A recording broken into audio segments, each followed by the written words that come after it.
Secara umum, kondisi infrastruktur di Kota Balikpapan relatif cukup baik dan mendukung kegiatan investasi. Pelabuhan Udara. Bandar Udara Sepinggan merupakan bandar udara keempat terbesar dari 13 bandara yang dikelola PT Angkasa Pura I. Dengan posisi strategis, diharapkan bandara ini dapat menjadi penghubung kawasan Indonesia bagian barat dan timur, dan juga dapat mendorong pertumbuhan perekonomian di Kalimantan Timur dan wilayah Kalimantan lainnya.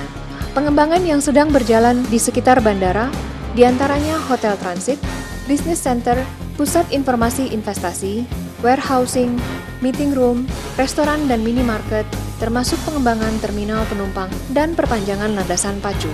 Pembangunan terminal penumpang ditargetkan dari 12.000 meter persegi menjadi 60.000 meter persegi, dan landasan pacu dari 2.500 meter menjadi 6.250 meter. Dalam rencana pengembangannya, Bandara Sepinggan akan terdiri dari 2 lantai.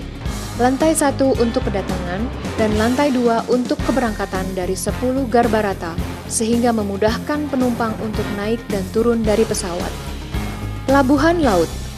Pelabuhan yang tersedia saat ini yakni Pelabuhan Samudra Semayang, Pelabuhan Penyeberangan Karyangau, dan Pelabuhan Feri Kampung Baru. Pelabuhan Semayang merupakan pelabuhan kelas 2 yang dikelola oleh PT Pelindo 4 Cabang Balikpapan, memiliki fasilitas 8 buah dermaga dengan panjang bervariasi dari 50 hingga 75 meter. Fasilitas Pelabuhan Laut Semayang adalah sebagaimana tabel. PT Pelindo 4 Cabang Balikpapan berencana menaikkan status Pelabuhan Samudra Semayang menjadi pelabuhan internasional. Untuk realisasi rencana ini, perusahaan tersebut masih menunggu penyelesaian pembangunan Pelabuhan Peti Kemas Karyanggau yang ditargetkan pada awal 2012. Jalan Raya. Jalan raya di Kota Balikpapan menurut statusnya dapat diklasifikasikan menjadi 3 tipe, yaitu Jalan Negara, Jalan Provinsi, dan Jalan Kota. Untuk jalan provinsi, terdapat rute yang melintasi daerah kota yang menghubungkan antara Balikpapan dengan Loajanan dengan jarak lebih dari 100 km. Sedangkan jalan kota sepanjang 81,4 km meliputi jalan sepanjang pinggiran pantai yang menghubungkan dengan pelabuhan laut. Pola jaringan jalan di Kota Balikpapan pada hakikatnya hanya dibentuk oleh sumbu yang mengarah utara, selatan, dan timur barat. Secara umum, panjang jalan dan kondisi jalan di Kota Balikpapan bisa dikatakan cukup dan relatif baik sebagaimana dapat dilihat pada tabel. Kebijaksanaan pemerintah Kota Balikpapan dalam sektor prasarana jalan meliputi pembangunan jalan baru, peningkatan jalan dan jembatan, serta rehabilitasi jalan dalam kota maupun di pinggiran kota. Jaringan listrik. Ketersediaan listrik di Kota Balikpapan meliputi jangkauan jaringan listrik ke pelosok dan besarnya energi listrik yang dapat digunakan dalam kegiatan investasi jauh dari cukup. Saat ini, daya terpasang sebesar 103.660 kW dengan produksi sekitar 7 juta kWh pada tahun 2009. Dikarenakan kondisi ini, beberapa wilayah di Balikpapan belum bisa menikmati fasilitas listrik. Setelah diresmikannya pembangkit listrik tenaga diesel atau PLTD Batakan, saat ini Balikpapan bisa bernapas lega untuk mengatasi masalah listrik.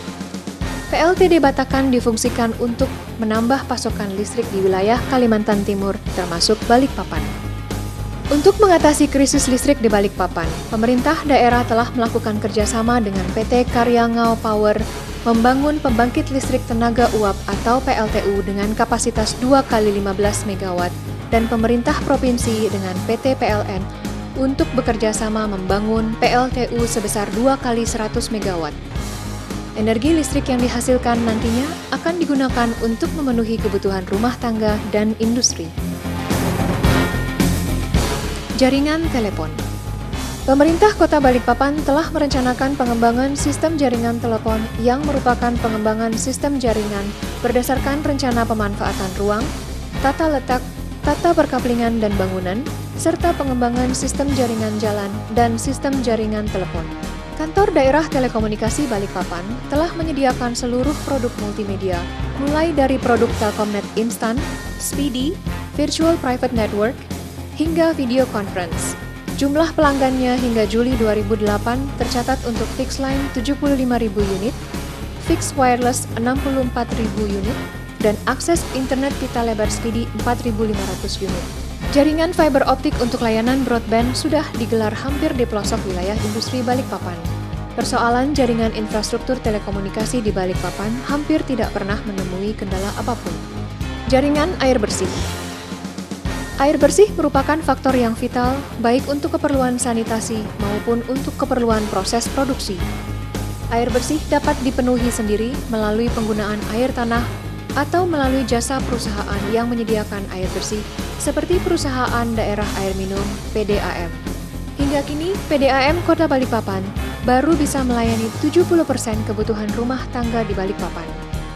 Dalam memenuhi kebutuhan air bersih, PDAM terus melakukan peningkatan pelayanan dengan cara optimalisasi produktivitas beberapa instalasi penampungan air yang ada, pembuatan sumur bor, mengurangi tingkat kebocoran, serta melakukan kerjasama dengan pihak ketiga, yaitu PT Tirta Samboja Lestari selama 20 tahun. Sesuai kesepakatan, pada tahun pertama PDAM siap membeli 3 juta meter kubik dengan kapasitas 100 liter per detik, serta penambahan 8.000 sambungan baru yang akan direalisasikan pada 2013 mendatang. Penggunaan air bersih dari PDAM dalam periode tahun 2000 sampai dengan 2009 telah terjadi peningkatan dalam jumlah air yang didistribusikan kepada pelanggan, seperti dapat dilihat pada tabel dan gambar. Sarana pendidikan. Tekad pemerintah untuk memperbaiki mutu pendidikan di Balikpapan dibuktikan dengan dialokasikannya dana pendidikan yang besarnya mencapai 31% dari total APBD tahun 2010 yang mencapai lebih kurang 434 miliar rupiah. Selain itu, pemerintah kota berkomitmen untuk mengembangkan pendidikan vokasional, yakni menciptakan lulusan sekolah yang memiliki keterampilan sehingga siap memasuki dunia kerja. Komitmen pemerintah Kota Balikpapan dalam menciptakan iklim investasi yang kondusif sangat tinggi. Hal ini terlihat dari misi pembangunan jangka panjang 20 tahun ke depan, yaitu mewujudkan penyelenggaraan tata pemerintahan yang baik, dengan membangun sistem pemerintahan modern yang bebas dari KKN, dan mampu memberikan pelayanan publik yang baik, serta menerapkan asas penyelenggaraan tata pemerintahan yang baik. Selain hal tersebut, disusun Peraturan Daerah Nomor 9 Tahun 2004 tentang insentif bagi investor yang berisikan antara lain pemberian insentif untuk pendirian usaha di luar dan di dalam kawasan industri Karyangau, keringanan pajak daerah dan atau retribusi daerah, prioritas penerbitan semua izin dalam lingkungan kewenangan pemerintah daerah. Jenis industri yang dikembangkan di KIK dan yang akan diberikan insentif adalah komoditas antara lain batu bara, migas, sawit, karet, udang, kakao, kopi, makanan, minuman, dan kerajinan serta rekayasa. Selain hal tersebut di atas, dukungan pemerintah Kota Balikpapan untuk menciptakan iklim investasi yang kondusif adalah disiapkannya lembaga yang menangani kegiatan penanaman modal dan perizinan terpadu yang diberi nama Badan Penanaman Modal dan Pelayanan Perizinan Terpadu yang juga disingkat BPMP 2T. Akhirnya, kami menunggu kedatangan para penanam modal baik lokal maupun asing untuk menanamkan investasinya di Kota Balikpapan. Kami akan memberikan yang terbaik. Raihlah peluang bisnis yang besar dengan keuntungan yang besar tentunya di Kota Balikpapan.